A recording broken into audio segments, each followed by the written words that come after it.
this is part 3 of the chapter 2 lecture notes, and we left off, sorry,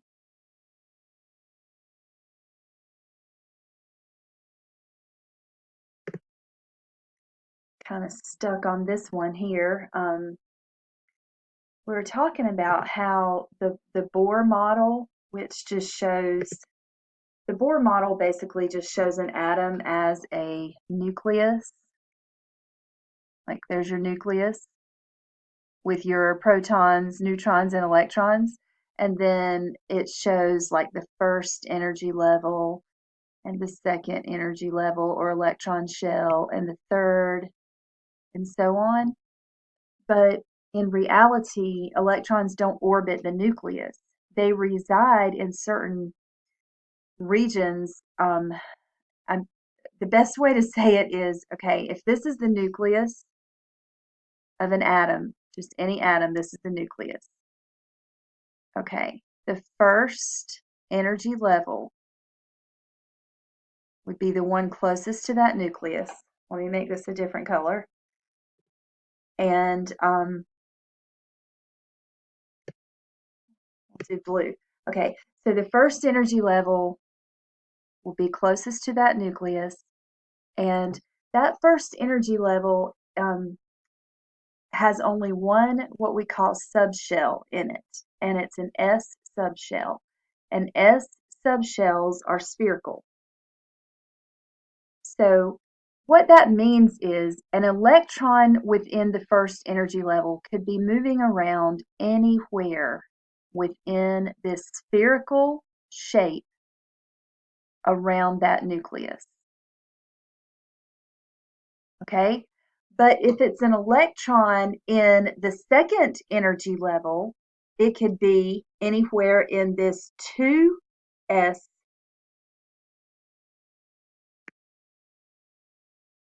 region, anywhere in here,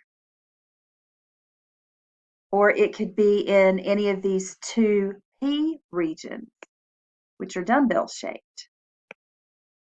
So the electron could be anywhere in this area, or it could be anywhere in this area, just moving around randomly, or this area, or this area. Just randomly moving around very, very, very fast. So you can tell that the first energy level,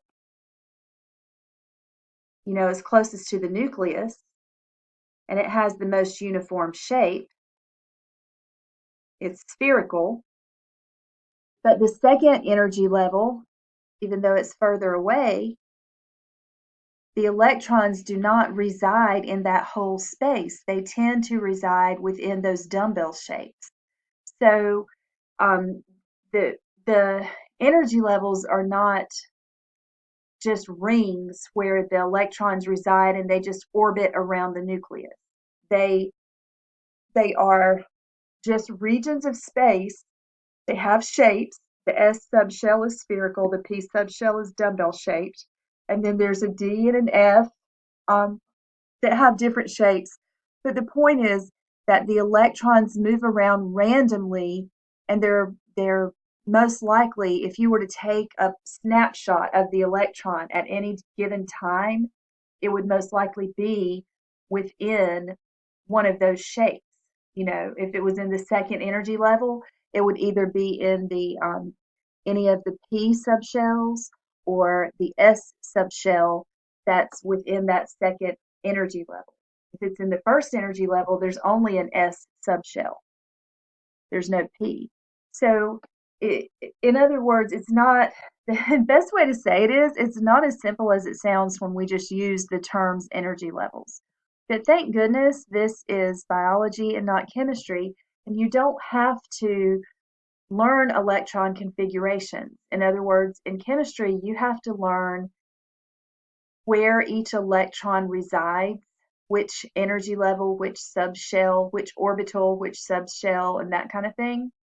You have to sort of find and address for every electron. And when you have an atom that's got 50 electrons in it, it gets really complex. And so feel free, this is, let's find which slide this is.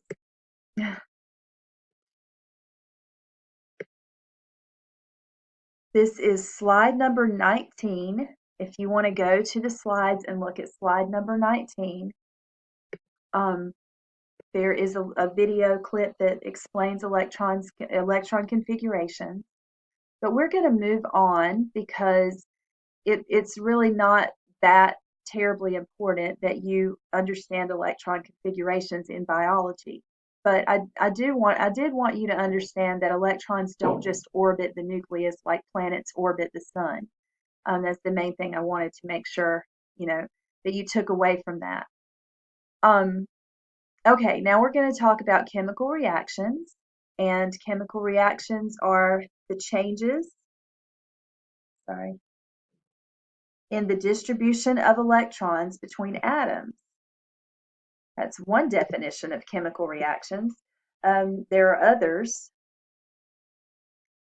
but basically a chemical reaction results in different chemicals. And you start out with certain chemicals or a certain chemical, and those reactants that you start out with change into totally different chemicals called products. This is an example of a chemical reaction here, and this is a chemical reaction that probably has happened or is happening right now in your medicine cabinet. This is 2 molecules of H2O2 are the reactants in this chemical reaction, and H2O2 is a commonly known chemical called hydrogen peroxide. And over time, hydrogen peroxide will break down on its own into water and oxygen. And that is why hydrogen peroxide is not as effective when you pour it on a wound. It's not as effective.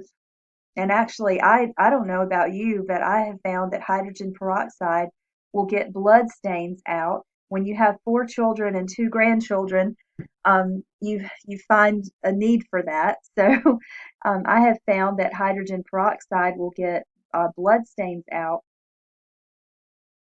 very well.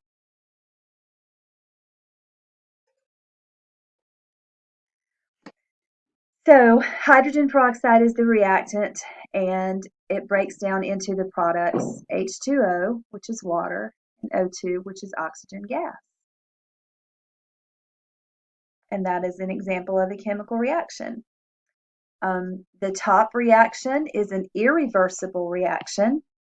Once the hydrogen peroxide breaks down into water and oxygen, then you're going to have mostly water in your container, and it's not going to convert back into hydrogen peroxide. Now there are reversible reactions that happen. Here you see a reversible reaction where a group of atoms which have a charge, this is called a polyatomic ion. But this ion with a negative charge is called bicarbonate. Very common in the human body. It's used to neutralize acids. The pancreas produces bicarbonate to neutralize stomach acid. But bicarbonate can add with hydrogen, the hydrogen ion, which has a positive charge, and form this product called carbonic acid. And carbonic acid can also just as easily break back up into hydrogen ion and bicarbonate ion. So some reactions are reversible and some reactions are irreversible. What is it that bonds atoms together in the first place to form molecules? We call that a chemical bond. It's not actually glue or adhesive or anything like that. It's just an attraction. It's an attractive force that holds atoms close to each other, holds atoms together. A chemical bond holds atoms together to form molecules. And one of the most common molecules is a molecule of water. You can see here the way that water forms is you have an oxygen atom, which has 1, 2, 3, 4, 5, 6 valence electrons. And then you have 2 hydrogen atoms that have 1 valence electron each. So what is going to make the hydrogen atoms stable is if they each have 2 valence electrons, because remember, it takes 2 electrons to fill up the first energy level. So if each of these hydrogen atoms has 1 more electron, it's going to be stable. And it can get that extra electron by sharing with oxygen. And if oxygen shares the 2 electrons that each of the hydrogen has in their valence shells, the oxygen will be stable because its valence shell will be filled with 8 electrons. So now oxygen has 8 valence electrons and each hydrogen has 2 valence electrons. The oxygen, the way this drawing looks, let's see if I can explain this. Oxygen has 8 total electrons, okay? So oxygen has an atomic number of 8, meaning it has 8 total electrons. So what's not being shown in this picture is the first energy level already has 2 electrons in it. What you're seeing is the second energy level, and the second energy level has the other 6. And so the second energy level would be the valence shell. The second shell, the second electron shell is the valence shell. And so if it's the second electron shell, the third, the fourth, the fifth, or any higher than that, then it takes 8 electrons to fill it. So what we have between this oxygen atom and these hydrogen atoms are each hydrogen atom has a single covalent bond with the oxygen.